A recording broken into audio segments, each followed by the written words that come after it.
You type best vintage turntable into a search bar and the same names keep floating to the top.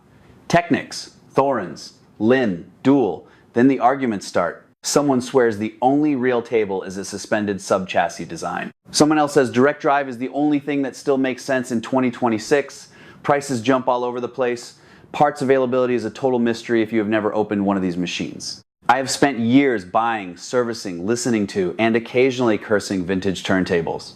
The ranking that follows is not pure nostalgia, and it is not pure measurement either. It weighs engineering quality, long-term reliability, parts support, real-world value, and how often a brand still delivers satisfying results decades later without turning into a money pit. We are going from the brands that usually disappoint to the ones that still earn their keep. BSR. At the height of its production, BSR was one of the largest makers of record changer mechanisms on the planet, turning out hundreds of thousands of units every week. Most of those mechanisms disappeared into low and mid-price console stereos, sold under dozens of different brand names. The engineering priority was clear: keep the cost low, keep the parts count down, and make sure the changer could drop a stack of records without jamming in a living room environment. Low rumble figures, tight speed stability, and tonearm geometry suitable for higher compliance cartridges were simply not part of the brief. What survives today reflects that original brief. Idler wheels harden and glaze. Grease inside the cam gears turns to cement. Plastic parts become brittle. The tonearms were designed around inexpensive ceramic or early magnetic cartridges, and usually lack the bearing quality or adjustment range that modern listeners expect. Even after a full mechanical rebuild, new idler, fresh grease, clean switches, and a better cartridge, the fundamental limitations remain. Rumble is higher than on contemporary manual tables, the arm often feels lifeless, and the overall presentation rarely rises above pleasant background. Service information exists, and dedicated enthusiasts still restore BSR changers for nostalgia or for console projects. For anyone whose primary goal is enjoyable, low fatigue listening with a decent modern cartridge, the amount of labor required almost never matches the final result. You can make a BSR play records. You will spend a long time fighting the original design intent while doing it. Pioneer. Pioneer's turntable reputation rides heavily on the company's success with receivers. That halo still inflates asking prices on many PL series tables that, once you look past the badge, sit squarely in the middle of the Japanese pack. Models such as the PL12D, PL518, PL530, and PL560 were competent, well-finished products for their era. Direct drive versions offered decent speed, stability, and the convenience of easy queuing. Belt drive versions were quiet and simple. None of them, however, rewrote the rules of turntable design. Common service items are predictable: dried belts or idler tires, hardened grease in the tonearm bearings and auto return mechanisms, and the usual oxidized switches. After those basics are addressed, most Pioneer tables perform respectably. They rarely outperform a similarly priced Technics or a well-sorted Dual in measured speed, stability, torque, or long-term mechanical refinement. Part support is average. Belts and styling are easy. More specialized mechanical pieces, less so. The net result is a brand that delivers solid, usable performance while often commanding a premium that reflects the Pioneer name more than any unique engineering advantage. Good tables exist inside the lineup. Bargains are less common than the badge might suggest. Garrard.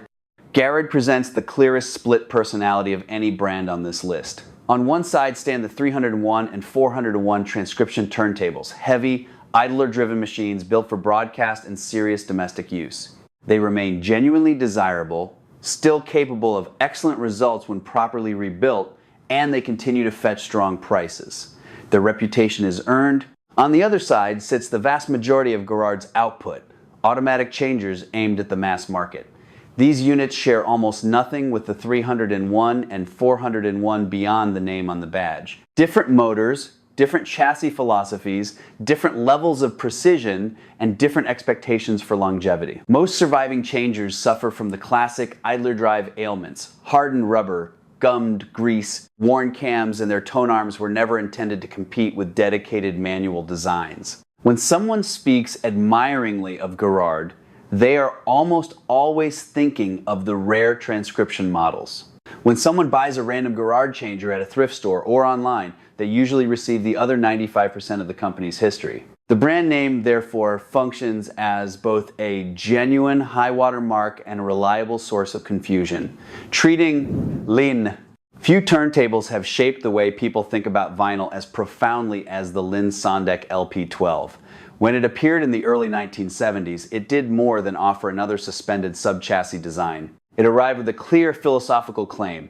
The source is the most important part of any system, and everything downstream can only reveal what the turntable itself gets right. That argument, pushed hard by Ivor Tiefenbrun, forced a generation of listeners and reviewers to take the turntable seriously instead of treating it as a simple spinny platform. The core mechanical idea is elegant. A relatively lightweight sub-chassis hangs on springs, isolating the platter and arm from the motor, the plinth, and the supporting surface.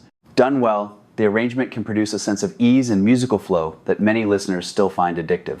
Early LP12S, even in relatively stock form, can sound coherent, tuneful, and engaging in a way that explains the lasting loyalty. The complication appears the moment ownership moves beyond the first year or two.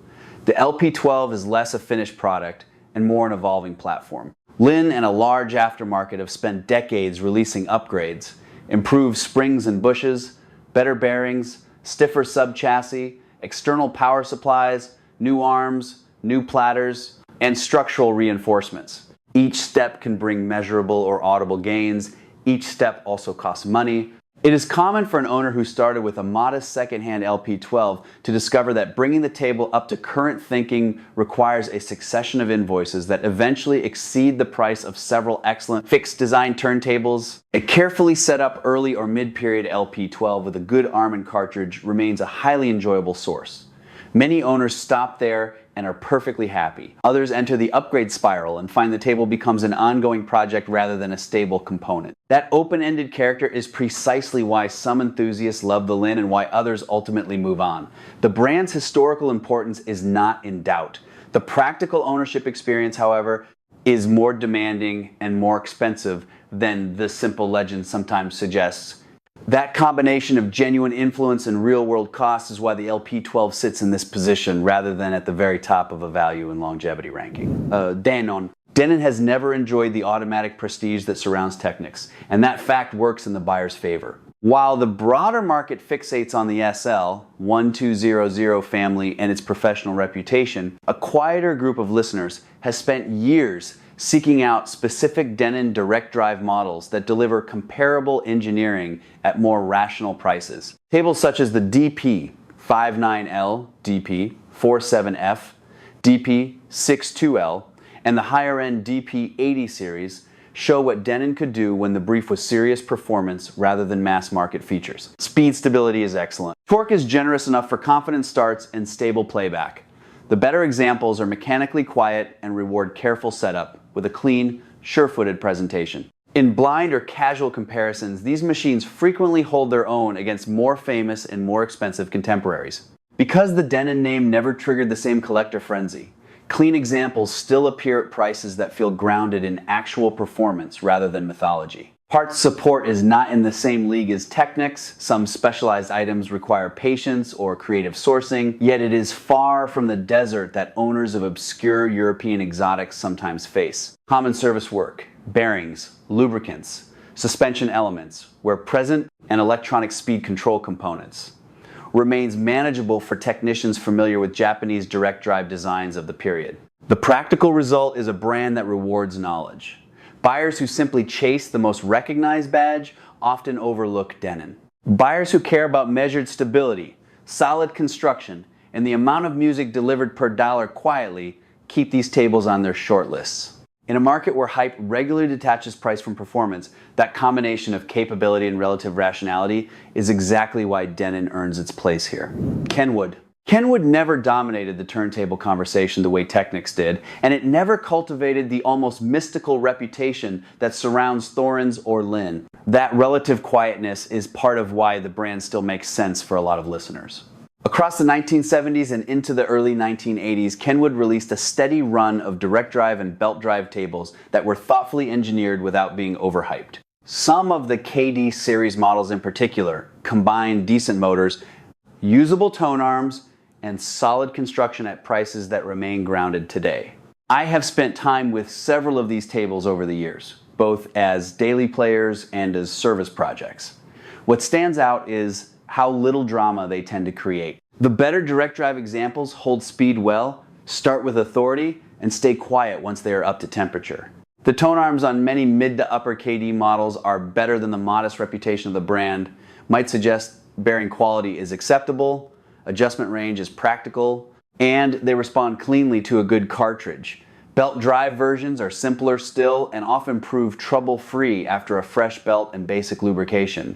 Because Kenwood never became a collector fetish object, clean working examples still appear at prices that reflect actual performance rather than folklore. You are not paying a large premium simply for the badge. That makes a well-sorted Kenwood an attractive daily driver. It will not generate the same form excitement as a restored Thorens or a Mint SL 1200, yet in ordinary listening it frequently delivers results that are hard to distinguish from more expensive alternatives. Part support sits in the middle of the pack, common items are easy, more specialized pieces require some searching, but nothing about the design feels deliberately fragile or proprietary. For someone who wants reliable vinyl playback without entering an upgrade treadmill or a bidding war, Kenwood remains one of the more rational choices on the vintage market. The tables do their job, they do not demand constant attention, and they rarely leave you feeling that you overpaid for the privilege of owning them. Dual brings a distinctly German character to the vintage turntable world. Robust,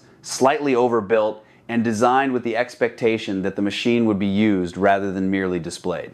The classic idler drive models, especially the 1219 and 1229, have earned their reputation as tanks. Heavy platters, substantial mechanisms, and tone arms that were carefully executed for their time give these tables a sense of mechanical authority that still impresses once they are properly restored. I have restored enough of them to know both the pleasures and the realities.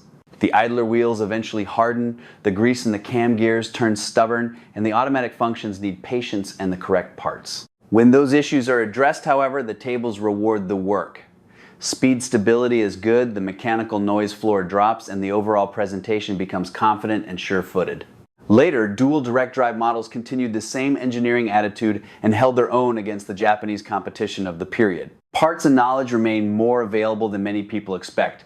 There is a working community of technicians and enthusiasts who understand the mechanisms, and common service items can still be sourced. The tables also tend to survive periods of neglect better than more delicate designs. A dual that has sat unused for years often needs less heroic intervention than a neglected suspended sub-chassis table or a complex automatic from another brand. Dual rarely wins pure prestige contests. It does not carry the same mythic weight as a 301 or an LP12, and it never became the default professional standard the way the SL 1200 did. What it offers instead is a consistent combination of durability, serviceability, and musical results that holds up under real use. In a ranking that values long-term ownership experience as much as historical reputation, that combination keeps dual near the top of the practical list. These are tables you can actually live with. Thorens. Swiss precision is not a slogan with Thorens. It shows up in the metalwork, the bearing tolerances,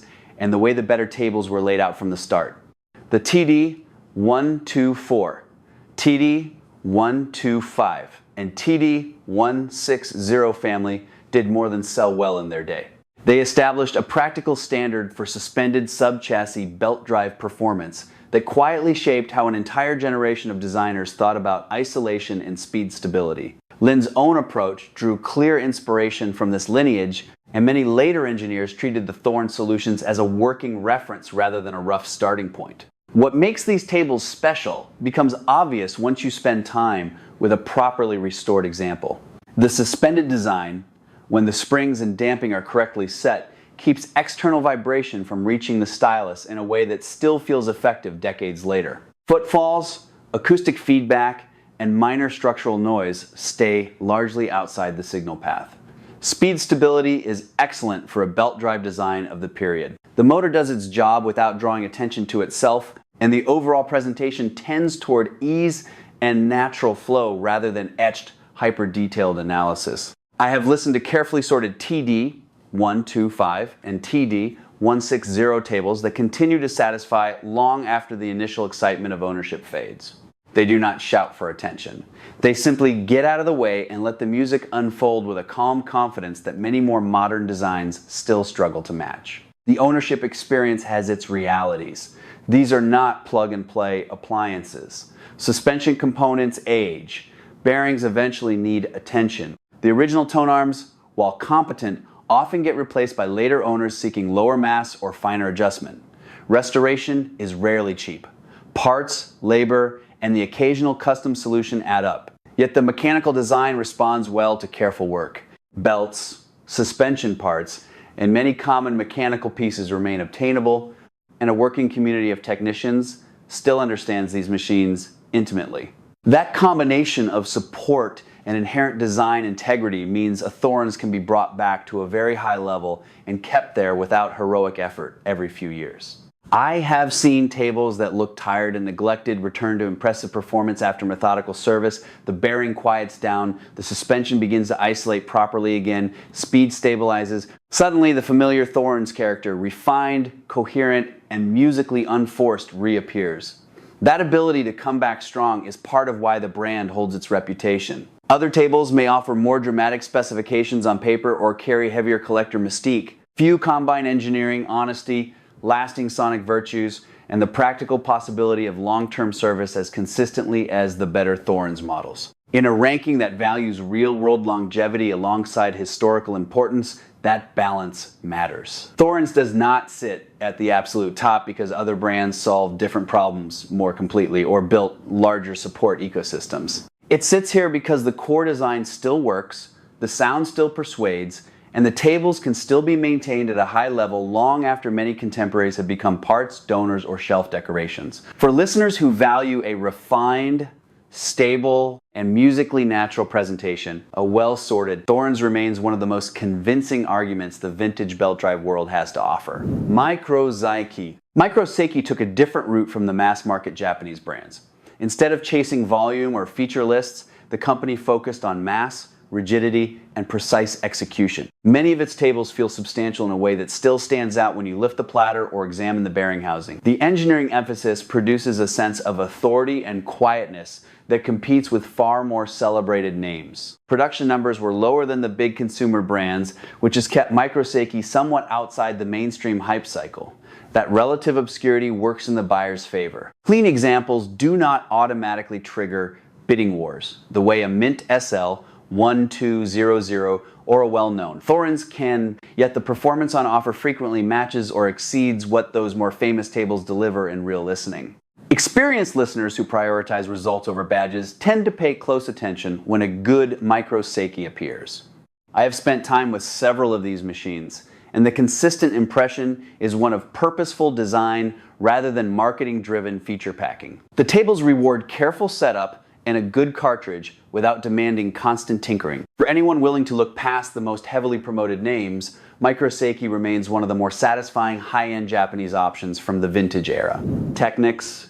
No other vintage turntable brand combines innovation, durability, parts availability, and day-to-day performance as completely as Technics. In 1970, the SP10 introduced practical, high-torque direct drive technology to the wider world and changed expectations about speed, stability, and convenience. The SL 1200 series that followed became the global reference for both professional and serious domestic use, remaining relevant and in production across multiple decades. Units built in the 1970s and 1980s still run daily with surprisingly little intervention. Speed stability is excellent, torque is immediate, and the mechanical layout tolerates heavy use without drama. The aftermarket for parts, knowledge, and service information is unmatched.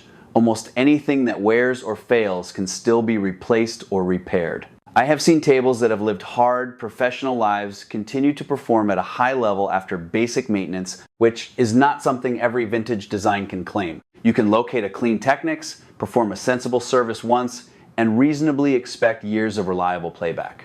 That combination of original engineering strength, long-term support, and proven real-world longevity is why the brand stands alone at the top of this ranking. Other tables may excel in specific areas or carry more audiophile mystique, but none match the complete package. Technics still offers decades after the first SP10 appeared.